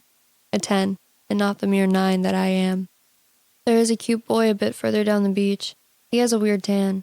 Dark legs from the knees down, with white feet, and just a slight farmer's tan up top. It's funny and cute. I walk in a kind of arc so that I'm not walking straight at him, and I come and talk to him. I ask him if he's seen any sharks. His face catches me off guard because he's a lot more attractive than I was prepared for. He says he hasn't seen any sharks, and then we just keep talking. I tell him that I like sharks. I feel awkward, like I'm exposing some nude, unsexy part of myself by saying that. But he's really nice. He doesn't pick on me about it or anything, like some guys would. I hate when guys try and get you to like them by being mean to you. He's not doing that. He's just being genuine and kind. He's really interested and wants to know more, so I tell him about how much I liked him and why. He's really easy to talk to. We sit down and just talk for a while. He has a very soft and calm voice. He seems like a sensitive soul to me, like he might understand where I'm coming from and respect my mind. So I start telling him how it's my dream to be eaten by a shark, and how cool it would be. He kind of agrees a little, or at least he sees the benefit of it, like why it would be a badass way to go. I think he thinks I'm joking around, but whatever. It feels good to be able to tell someone my desire, to put it out into the open, even if it will be seen as just me being ironic and random maybe. I don't know. It's nice that we kind of just have the beach to ourselves, this boy and I. I feel like I can tell him anything, like we're private somewhere and no one can hear us. I would never tell him about my own imperfect beauty being the reason I want to be eaten by a shark. That would be far too naked of me. Plus, he'd feel an obligation to give me all sorts of compliments or something, like it's compliments that I'm lacking, and not confidence and comfortability in my own skin. I get that I'm dysmorphic or whatever, probably. I know how to look stuff up on the internet and learn what things are called and whatnot. I also get that I'm probably just an awkward teenager, but I'm almost not a teenager. I'm in my last year of being one. I should be over this by now. I should be starting to feel like a grown woman. I should not be feeling like my body is just some weird suit I'm wearing. It should feel like something I have ownership of, and have had ownership of for 19 years. Instead, it's always felt like a car I'm in that doesn't belong to me. That's really what it comes down to, I think. I don't even feel like my death is even a big deal, because it really doesn't feel like it's my body. I feel like I'm just a soul sitting in a bag of bones and skin and women parts. It's easy to get rid of something if it doesn't belong to you. I don't talk about this with him. We're just talking about golf, or islands, or something. I'm not even paying attention. I'm in my own head, recording myself to no recorder at all. Maybe in the future they'll be able to take a brain and scan it and read it. but that's not anytime soon, probably. Oh well. I love that sharks are all teeth and destruction. All they do is bite and bite. We have so many ways to communicate and understand things as humans, but all they have are their own teeth. That's really cool. I heard on TV once that sharks will do what's called exploratory bites. That means they have to bite something in order to figure out what it is and get a sense of it. All they know is biting. It's so funny. It's adorable. Sharks are adorable. I don't care. I know they're scary, but they're hot scary. They're like beautiful women or something, because nobody can destroy you like a beautiful woman can. That's something I'll miss getting a chance to do. Really destroy someone. I've hurt some boys in middle school and high school, but just with like surface stuff, exploratory bites. But grown women can really hurt men, take all of their money in a big divorce or something, take the kids. That's so amazing. I don't even think that I would want to do any of that, but I like the fact that I can. I like that it's teeth that I have as a woman. It's crazy how the ocean is just full of millions of sharks, and yet nobody thinks about it. They're everywhere, and they just eat fish and stuff. They rarely eat humans. Did you know that? It's super rare. But I think it'll happen to me. I watch shark movies all the time, and I know they're not real, but I look like one of those girls who would die in a shark movie, I think. Like the woman in the beginning of Jaws or something. My favorite movie. The best movie ever made. I think a lot of life is just seeing what you kind of look like and going for that in life. If you look like a teacher, you become a teacher. If you look like a porn star, you become a porn star. I look like some blonde who would die in a shark movie. That's my logic about it, kind of. But also it's just something I genuinely want, and would want no matter what. I do think the look helps though. I think it means that it's meant to happen to me, whereas it doesn't happen to so many people. So many people go their entire lives not being eaten by a shark. Almost everyone. Maybe some of them even want to be eaten by a shark like I do, but just can't make it happen for some reason. Just can't swing it. I could swing it though, like a golf club. I think he's talking about golf clubs now. Eventually he goes, and I am alone. I think he got bored of me and decided I didn't have much to me. That's how most of my conversations end, even though I feel like I have a lot to me. I don't always show it though. Probably. I'm still young. I know that's no excuse, but I'm still young. The beach is more empty now, and the skies have parted a bit, and the sun is shining nicely on me. I wish someone would take a photograph of me right now. I know that I look good. I know that I look like I should, like blondes are meant to. When I'm in light like this, I might even be a 9.5, and not just a measly 9. I'd chill by the water for a little bit, but the water is cold. I don't really want to go in it and die right now. I want warmer water to die in. I want it to be like a warm bath. I know the ocean is not like that, but still. It's what I would like, some version of that. I'll just come back here tomorrow. No shame in not reaching my goal on my very first day. It's my plan to just keep coming back to this beach until the day my dream does come true, and I die the way I want, with some shark ripping me apart. Maybe it sounds stupid, coming back over and over, but it makes sense to me. I've got nothing else to do anyway, and life is a dice roll anyway. I like my Vegas shirt. It reminds me of that. I will roll the dice again tomorrow. I used to come to this beach when I was a kid apparently. My parents used to take me, but I don't really remember it. Or my parents. I mean from back then. I look at photographs of them from back then, and they look nothing like the people I see every day now. We live in a nice house and everything, and they tell me we used to not, but I don't remember that. They're so together and have so much money. It seems impossible that they ever didn't. But they always say, we were really lucky. Just like that. We were really lucky. No information. I don't know what they mean. I don't understand their jobs or anything, or what happened. But maybe if they were lucky, I will be lucky too.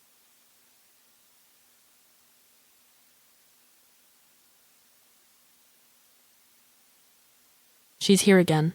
I thought she was just a nightmare, a one-time scare I could be done with and forget forever, but no. She's here again. What even is she? Is she a mirror? She is not a mirror. She can't be how I seem to people. If she is how I seem to people, how I come across, I will kill myself right now, and not in a fun, shark way either. What is my existence right now? Am I being mocked? Why am I a Veronica to a Betty? Why is there a Betty to my Veronica? What the fuck is going on? Are there more of her? Am I but one of myriad women who want to go out this way, like some sort of mass hysteria has taken hold? I doubt it. I think it's just me and this bitch who is suddenly here and playing my slot machine too. Granted, she doesn't know what she's doing, whose turf she's come in on. I have that over her, as upper hand. I know reality and she doesn't. I have the first move.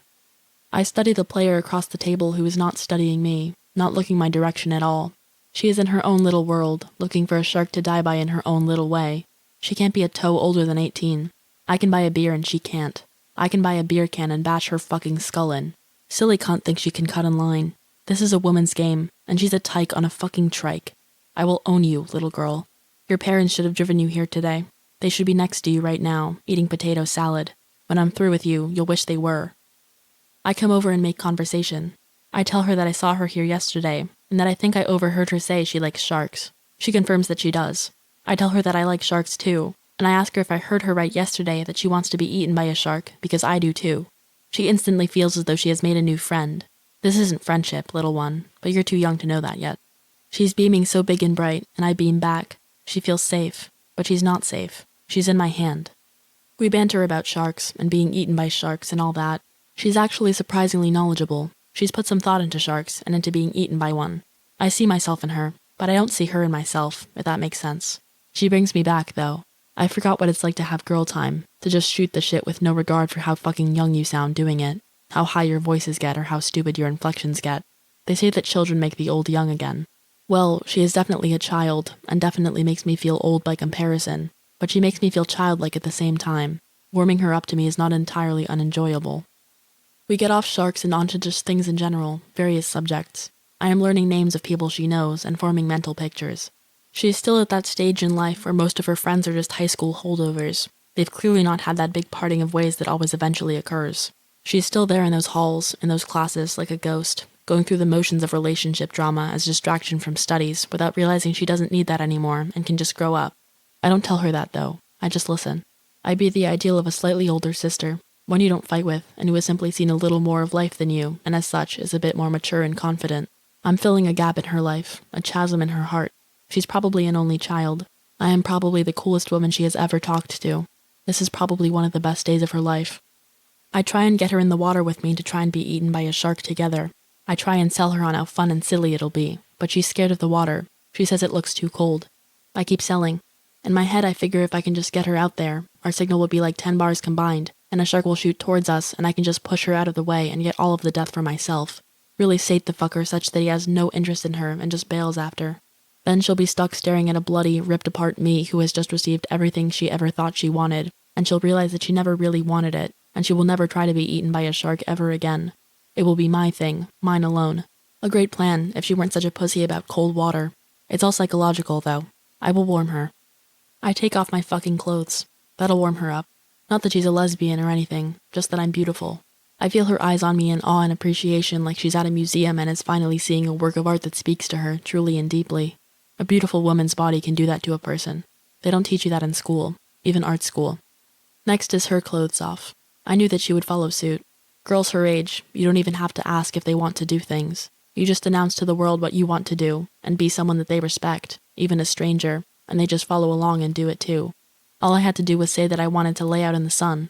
Overcast be damned, and now she's gonna do it too. I should have taken that same approach with the going in the water thing, but alas, I'll get her there. One step at a time. Side by side, you'd think we'd known each other forever. That's how fast you can work. That's how fast these girls can be had. Stranger danger is wasted on the really young. It's girls that are this girl's age that really need it. Little kids are perceptive, whereas by the time girls are out of the K-12 school system, any perception they once had has been beaten out of them and replaced with what button on the big calculator to press for sine, cosine, or tangent, which she's probably already forgotten. She's really quite an angelic, fluttery thing, and I can hear her breaths, and I can feel them too. I can tell that she's never really done this before, never really laid out and relaxed. Maybe she has on her bed, alone, but this is new for her. She's never been a woman, with another woman, on a beach, laying the fuck out. This is adulthood, and she's probably scared she's not doing it right. These are person muscles she's never had to work before. It's a lot, having to feel her energy next to me right now. It's making me not be able to fully enjoy laying on a beach. I wonder if this is what being a parent is like. I put an end to the laying out, eventually, not being able to take her laying out vibe anymore, and suggest a walk along the shore. I spot someone I don't know, plus the girl at the beach yesterday in the watermelon bikini and hat and glasses, except now she's in a black one-piece and has no hat on and has her glasses on her head. She remembers me and is happy to see me, and happy to see that I'm friendly. She probably thought I was quiet and a cunt yesterday, because we didn't have a conversation. Now she knows that I'm a person, and an eloquent one to boot, and is palpably excited about that. And now we are a foursome on the beach. At their towel, the one who wasn't there yesterday shows us her cool old camera. She explains analog photography to us, which even in my genius, I don't know much about. I like her voice and I like her enthusiasm. I like her breasts and I like that she exists. But today is more important than her. That doesn't mean I can't have a little fun, though. Something to remember it all by. I am not made of stone. I enjoy objects. I am sentimental. And with my arm around the blonde, I suddenly appreciate the life in her on a tactile level I am not ready for. The blood through her veins, the tiny hairs on her body, the animation of her. I am glad that she and I will be preserved together forever as a flat little square somewhere. After that, the foursome just kind of comes to an end. Maybe on some level it just doesn't feel like we have anything left to do together. The bond was so centered around the camera, and we used it, and film is finite, and so the camera girl goes for a dip. I hope the blonde sees this, and she does. I hope the seeing manifests the desire in her to do the same. It's just a quick dip, but maybe it'll do the trick.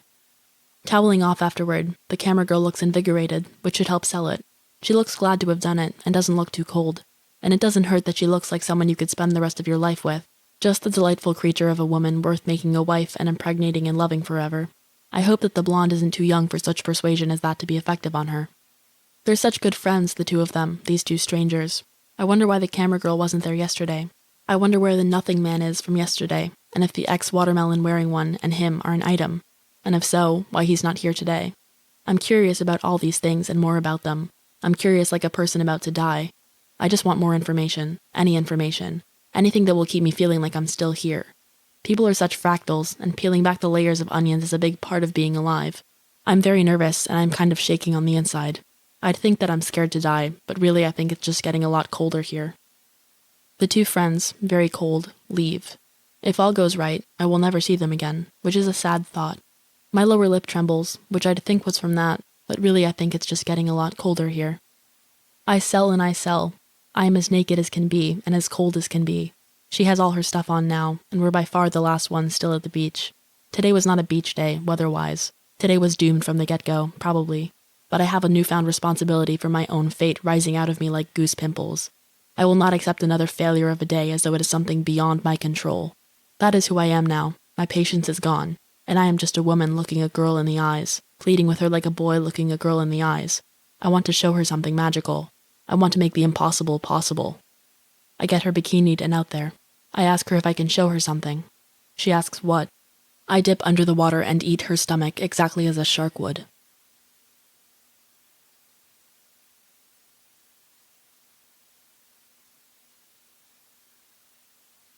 I know exactly how sharks bite, and so I bit her so many times, chewing and chewing to make the shapes exactly right. I made a perfect copy of shark bites with my mouth. They think that it was a Caribbean reef shark, one that must have been released by someone who had one illegally or whatever, and who probably abused it, leading to its hyper-aggression. Those sharks had the exact same bite force as a human being, so it wasn't that hard to do my bites exactly like one. Plus, bite analysis is pretty fucking stone-aged. Humans have gone to death row accused of bites that were later discovered to be animal bites. It's fun to covertly watch strangers tell other strangers about what happened. There's always some random person who hasn't heard. I don't know how many days exactly it's been since I killed her. Maybe weeks or months.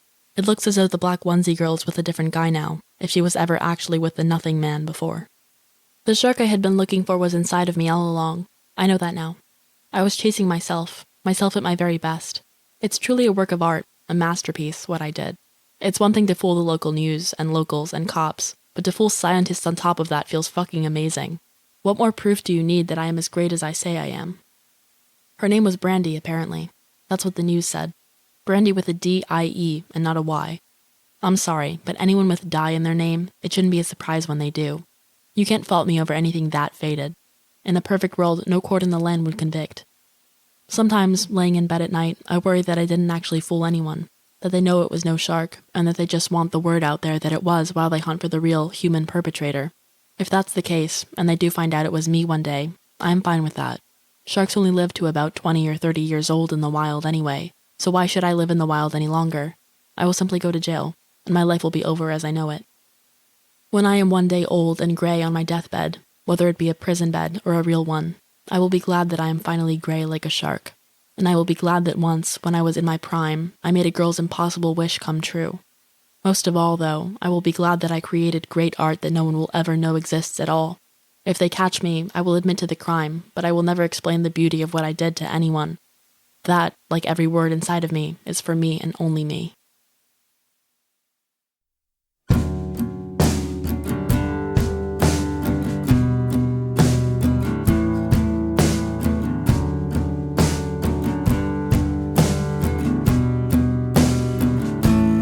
started alone. You got no one. Started alone. You got no life, and it's hard to follow a simple plan, remaining alone until the end. Filled with regret, something so secret that we multiply when we convulse and die. Elevator, catch you later on the lowest floor. Darken the coldest door. You're an elderly tramp, comedian with zero fan base. You're a psychopath with a heart of stone. And these lies you tell our daughters are now tantamount to rape, remaining alone. Your escape, filled with regret, something so secret that we multiply when we convulse and die. Elevator, catch you later on the lowest floor. Darken the coldest door.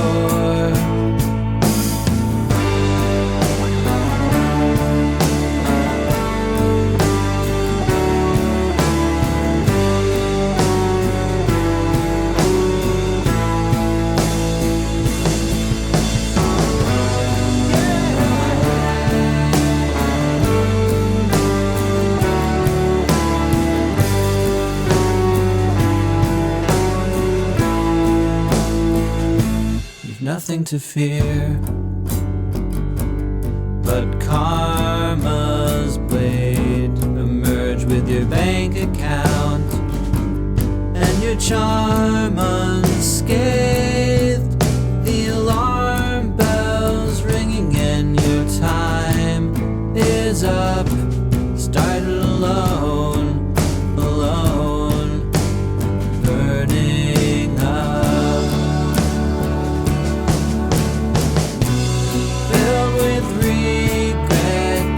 Something so secret